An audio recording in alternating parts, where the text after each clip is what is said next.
Bismillah, Assalamualaikum warahmatullahi wabarakatuh. Alhamdulillahirrabbilalamin.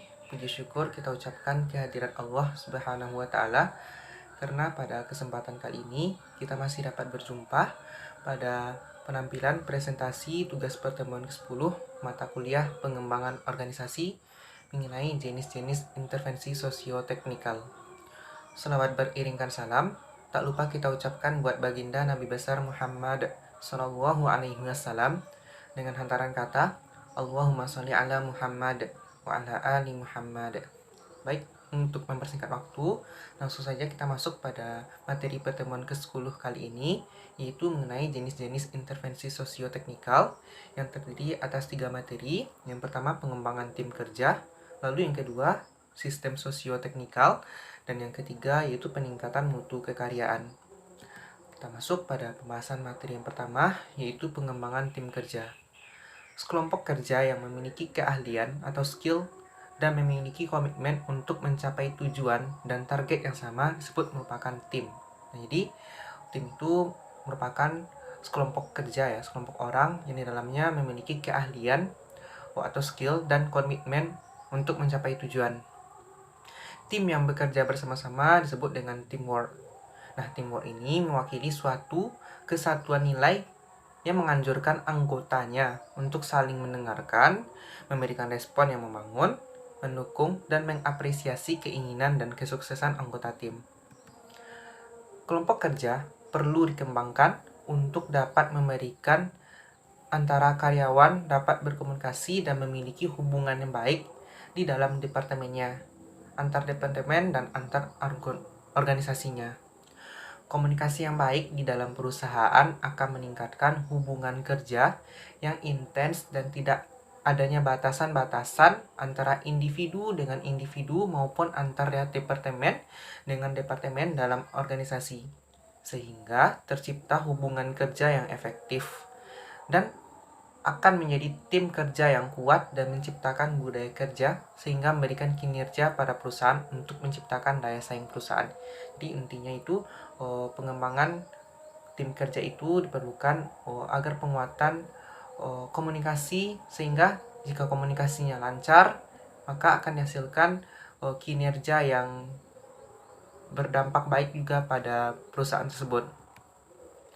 Pengembangan tim kerja berawal dari pembentukan tim yang memiliki kombinasi orang-orang dengan keahlian yang tepat dan bersedia bekerja sama dengan orang lain sebagai suatu tim kerja menurut Dufresne dan Lehman tahun 2002. Menurut Dufresne dan Lehman, pembentukan tim kerja memiliki 4 tahap, yakni tahap pertama bermula dari kesepakatan awal mengapa tim perlu dibentuk dan apa tanggung jawab dan wewenang yang dimiliki oleh tim.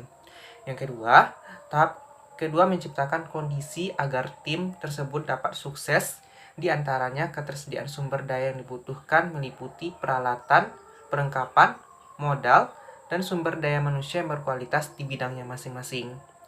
Yang ketiga, tim harus dibentuk dengan fondasi yang kuat, yakni leader atau pemimpin, visi misi yang jelas, komitmen anggota tim untuk melaksanakan apa yang telah disepakati. Nah, ini terakhir, manajemen perusahaan memberikan dukungan yang penuh terhadap tim agar menjadi lebih baik. Pengembangan tim di perusahaan dapat dilakukan dengan melakukan pembelajaran berkesinambungan, yakni melalui pelatihan eksternal, pelatihan internal, dan pelatihan antara departemen di perusahaan atau berbagi pengetahuan di dalam organisasi perusahaan. Pelatihan yang diberikan kepada karyawan, khususnya tim kerja, merupakan salah satu fungsi utama praktek kerja HRM di dalam organisasi. Jadi, dalam mengembangkan suatu tim kerja, itu diperlukan adanya pelatihan, karena pelatihan ini akan memberikan ilmu dan menciptakan keterampilan yang baru bagi para karyawan agar lebih produktif lagi dan menghasilkan kinerja serta benefit terhadap perusahaan tersebut. Penelitian Gillette bahwa perusahaan sepatutnya memfasilitasi pelatihan sebagai wadah pembelajaran bagi karyawan melalui pelatihan kepada setiap individu dalam perusahaan agar terjadi peningkatan keahlian dan juga diintegrasikan dengan kenaikan jenjang karir pegawai. Sebelum direncanakan materi pelatihan, sebaiknya para manajer di perusahaan meminta kepada karyawannya untuk mengisi materi pelatihan apa yang dibutuhkan agar dapat memberikan nilai tambah yang besar bagi perusahaan. Aktivitas pelatihan yang diadakan pada organisasi perusahaan dapat meningkatkan daya saing perusahaan karena terjadinya peningkatan produktivitas pada setiap karyawan dan berkontribusi pada tujuan bisnis perusahaan. Nah, kita masuk pada materi yang kedua, yaitu sistem sosioteknikal. Nah, sistem sosioteknikal ini merupakan sebuah proses kerja tidak dapat dilihat sebagai dua hal terpisah yang terdiri dari sistem teknik dan sistem sosial. Keduanya ini harus dilihat sebagai satu kesatuan. Sistem sosioteknikal dimaksudkan bahwa proses desain pekerjaan tanpa mempertimbangkan salah satu di antara kedua faktor tidaklah bisa berjalan dengan optimal. Teori sistem sosioteknikal merupakan cara pandang di mana organisasi dipandang sebagai penekanan keterkaitan dimensi teknis dan dimensi sosial. Teori sistem sosial teknis mengartikan sistem sebagai bagian yang terdiri dari unsur-unsur yang berkaitan dan juga bersifat terbuka. Nah, sudah jelas pada materi pengembangan organisasi bahwa organisasi yang bisa dikembangkan adalah organisasi yang terbuka. Nah, dalam sistem sosial teknis ini sistem sosial dan sistem teknis ini tidak bisa dipisahkan dan akan bisa dimasuki dalam teori ini jika organisasi tersebut bersifat terbuka. Pengertian terbuka di sini berkaitan dengan lingkungan organisasi, kemudian merangkat dari pandangan tersebut muncullah berbagai macam konsep pengembangan desain dan redesain sebuah organisasi.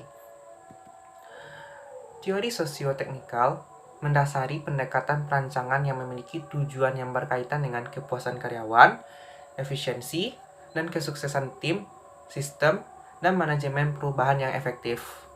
Pada intinya, proses desain sistem kerja yang didasarkan pada socio-technical system menekankan bahwa antara sudut pandang teknis dan sosial sebagai komponen yang sama pentingnya. Jadi tidak ada yang lebih penting di antara keduanya karena keduanya itu saling mendukung dalam kemajuan perusahaan atau organisasi. Sistem socio-technical memiliki berbagai aspek seperti quality work cycles, total quality management, dan self-directed teams. Tapi juga dibahas dalam desain kerja yang meliputi seperti pengayaan pekerjaan atau job enrichment, pembesaran pekerjaan job enlargement, dan rotasi pekerjaan atau job optations. Socio-technical system pada dasarnya menawarkan pergeseran dalam cara kerja dan organisasi harus dirancang. Dalam garis besar teori, tim swakelola sebenarnya berperan sebagai inti dari proses desain dan desain organisasi. Kita masuk pada materi yang ketiga, yaitu peningkatan mutu kekaryaan. Nah, peningkatan mutu kekaryaan atau dalam istilah lain yaitu peningkatan kualitas kerja atau dalam bahasa Inggrisnya quality of work life mengandung pengertian bahwa kekaryaan seseorang terdapat kemungkinan berkembang dalam kemampuan kerja yang tersedia, kesempatan menggunakan keterampilan dan pengetahuan baru yang dimiliki. Di samping itu, dengan menyadari bahwa perubahan pasti terjadi di masa depan, ada jaminan bahwa pekerjaan dan penghasilan seseorang tidak akan hilang. Kualitas kehidupan kerja atau yang dikenal dengan istilah quality of work life dijelaskan oleh Syagian sebagai upaya yang sistematik dalam kehidupan organisasional melalui cara di mana para karyawan diberi kesempatan untuk turut berperan, menentukan cara mereka bekerja, dan sumbangan yang mereka berikan kepada organisasi dalam rangka pencapaian tujuan dan berbagai sasarannya. Sedangkan menurut Mangku Prawira, kualitas kehidupan kerja merupakan tingkat kepuasan, motivasi, keterlibatan, dan pengalaman komitmen perseorangan mengenai kehidupan mereka dalam bekerja.